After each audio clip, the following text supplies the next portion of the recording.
Good morning, friends. Welcome back to the farm. So we just transplanted the remaining seedlings from the greenhouse.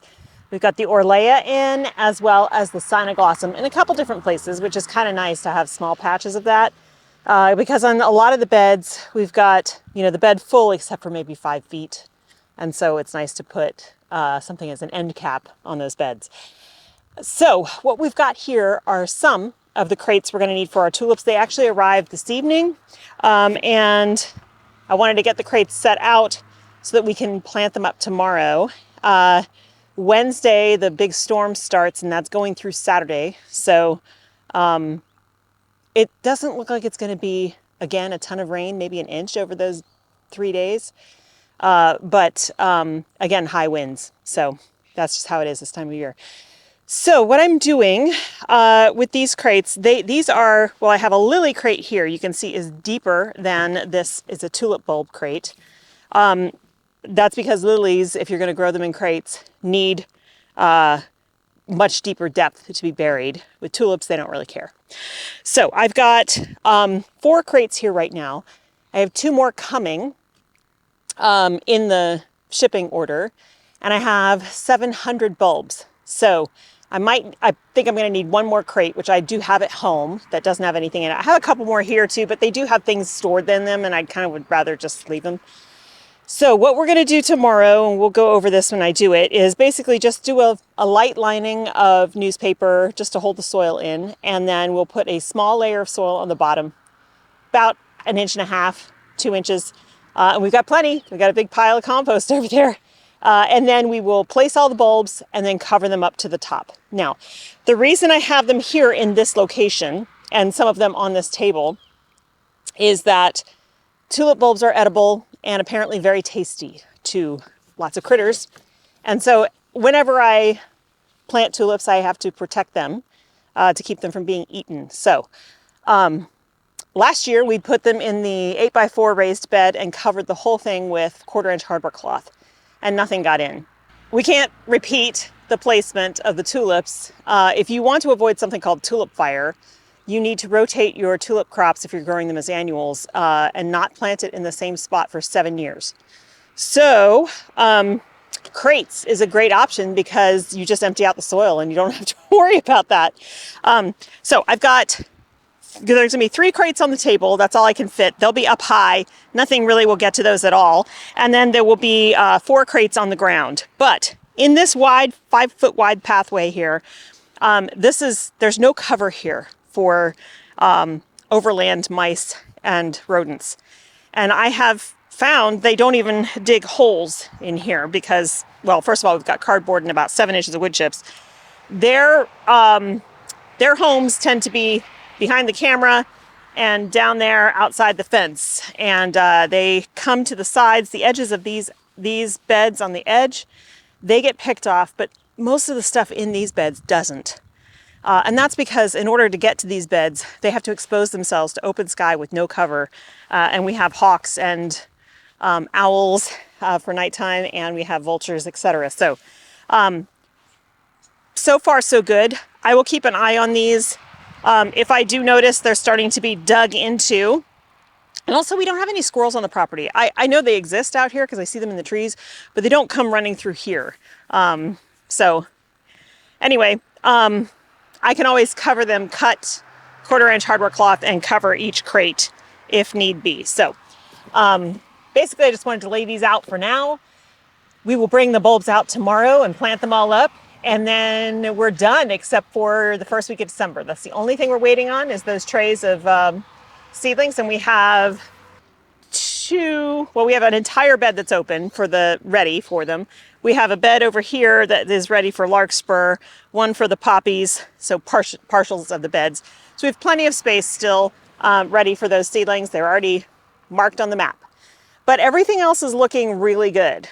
So if you see the ranunculus here, we've got 2 rows of ranunculus. These are looking so good. They're all coming up. They're looking nice and full. They're not looking anemic like they did last year when they were really struggling. They're looking great. And then we planted the anemones over there. Those are all coming up. They're looking good. Everything that's under row cover is still there, has not been eaten. So I'm very hopeful. Even the feverfew. So we've got this plant from last year, but those seedlings are looking pretty good too. And then we've got scabby at the back there. So I'm pleased. What we're seeing looks a whole lot better than it did last year at this time. Clearly having better soil has really helped, and forking those beds using the gypsum and stuff, it's opening up the soils enough. These guys are clearly putting in some roots because they are really starting to thrive. Now, none of these are all cold hardy annuals. They can all totally take frost. Some can even take snow. We don't get snow here. Well, we did once, but that's extremely rare. But one of the reasons I'm covering them with row cover is not really for frost protection. It's more to keep the birds and the insects off while they are growing. And when we get more towards February, March timeframe, I need to install row cover over everything because that's when we tend to get storms that have hail, a lot of hail. And you're probably aware that hail can do a lot of damage. It can totally shred leaves. And, I just can't afford to decimate my crops. If we're going to make it that far, last year I didn't have to worry about it because unfortunately the soil destroyed pretty much everything. I didn't have much to cover to begin with, but I definitely will be covering all these beds, when we get closer to times when we're going to get hail systems coming through. Generally, November, December, and January is just rain. So I don't think I've ever seen hail during those time periods. It's really in the spring when you've got warm air masses colliding with cold air masses, and that's what creates that disturbance, and then you get hail. So yeah, I'm very pleased. Feels really good to be planted. It looks barren, but it always does this time of year. Okay, we're done out here at the farm for today. We'll come out tomorrow with the tulips. In the meantime, we're going to go home. I'm going to start doing some cleaning of that cottage garden area so that we can transplant the rudbeckia that are still in the greenhouse. And then I'll be able to turn off the lights in the greenhouse. That'll be kind of nice. Just saves a little on electricity. They don't have to come on now at 5 a.m. and stay on till 10 p.m. at night anymore because there's nothing in there that needs the light. I mean, we've got some plants in there, but they get plenty of light during the day. They're not seedlings that are really trying to beef up. So let's head home and start working on that. I think first, before I do that, I'm going to let Buffy out, let her roam in the garden. I did that yesterday, Sunday. I spent about an hour and a half out there with her. She really enjoyed herself. She's moving extremely slow, but she is trying. And, she loved, she for a while, she dug into the soil and just laid in the sun. She fell asleep in the sun. And that did my heart good because she can't do that in her cage in the garage. And then this morning when I went out to the garage to work out, she was standing up in there like, okay, are we going? But I didn't have time to take her out yet. So I think I'm going to do that before we tackle the cleaning up in the cottage garden, just to give her an hour and a half, maybe more. I would just, because the whole garden itself is completely fenced off, but there's no cover over top. And yesterday when I was out with her, during that hour and a half, a hawk circled overhead, a couple vultures circled overhead, and I made sure I moved around that they knew that there was a human down there because they won't come near me. But either of those birds could easily swoop down and carry her off. So I can't just leave her out there by herself for the day. Just not safe. And I definitely can't put her in the run yet with the other gals where there is protective cover overhead. So I'll just need to be out there with her. But it is very nice and kind of therapeutic to sit and watch a chicken just be a chicken, scratch in the dirt, eat worms, dust bathe. It's really nice. So we'll do that first, and then we'll go tackle our next job.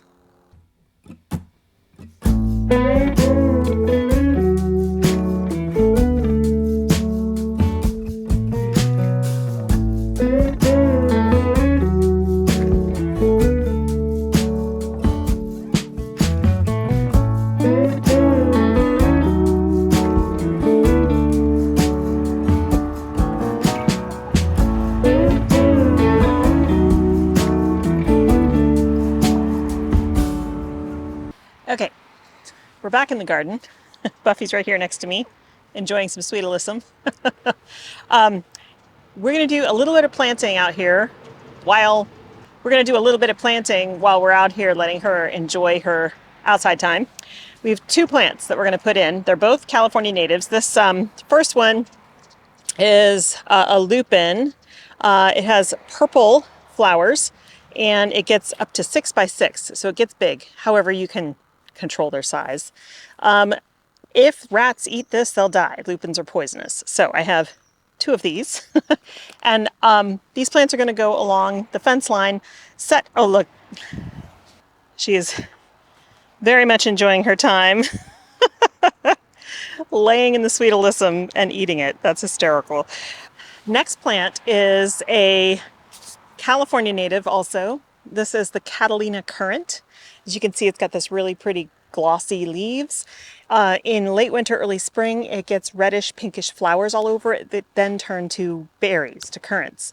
They are edible, but not super tasty to humans, but great for wildlife. So the flowers feed the pollinators and the birds love the berries. Now this gets large as well, has a very sprawling habit, but I'm going to put it along this fence so that I can train it up the fence. So it gets 3 to 4 feet tall by about 6 feet wide, and you can prune it really hard to keep that in control, and you can also train it up a fence. So that's what we're going to do. Along this fence line, I have a variety of daffodils. There's also peonies, not all of which have survived. I'm going to dot these about a foot away from the fence. That will avoid the peonies as well as the daffodils. And, you know, it's possible the rats will eat this. We'll just have to see. But with the lupins, like I said, if they eat that, it's going to kill them.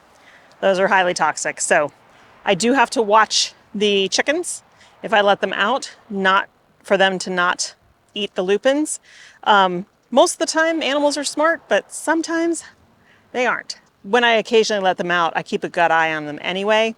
And this will be the one plant in this whole garden that's just not safe for them. So I'll make sure that they can't get at it.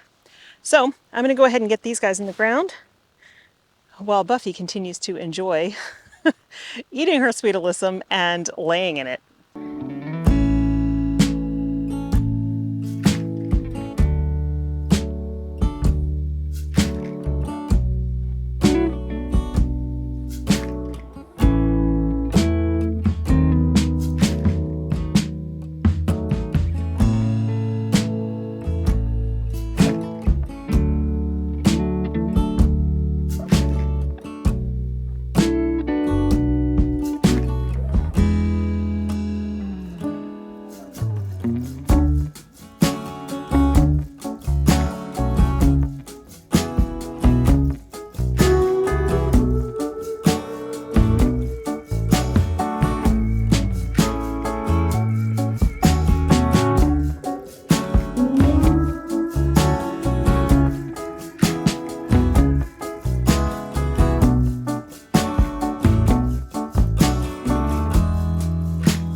Well, the tulips have arrived.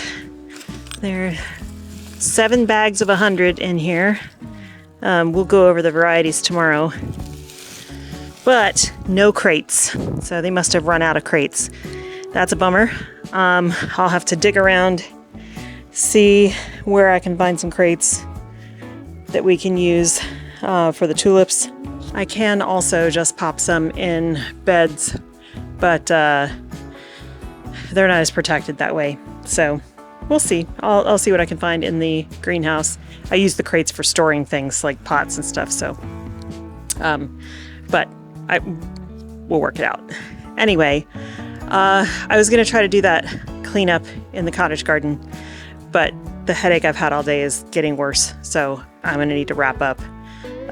Mike is spending the rest of the afternoon out with Buffy in the garden. So anyway, thanks so much for hanging out today, you guys. I hope you have a wonderful time in your gardens, and I will see you in the next one when we plant a whole bunch of tulips. Have a good evening. See you soon. Bye.